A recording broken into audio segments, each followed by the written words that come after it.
Hello dear traders, you are watching weekly stock market review on InstaForex TV channel with me, Tahmina Salomova. US stocks finished mostly flat on Friday in a session marked by a whipsaw action in the middle of the session, spurred by a report that President Donald Trump still wanted to impose tariffs on China, despite recent suggestions that tensions between Washington and Beijing were easing.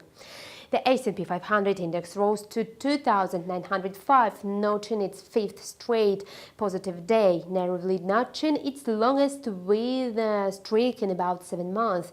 The S&P gained 1.2% over last week. The Dow Jones Industrial ended the session slightly up at 26,155. For the week, the Dow rose by 0.9%.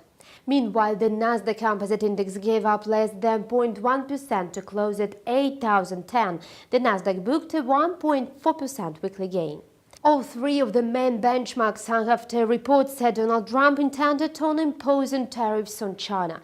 Market had been buoyed by hope that a detente between Beijing and Washington on trade was near.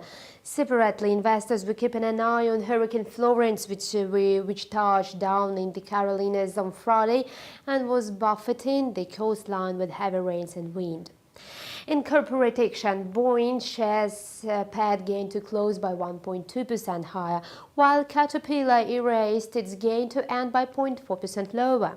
Boeing and Caterpillar are considered bellwether for global trade given their large international exposure.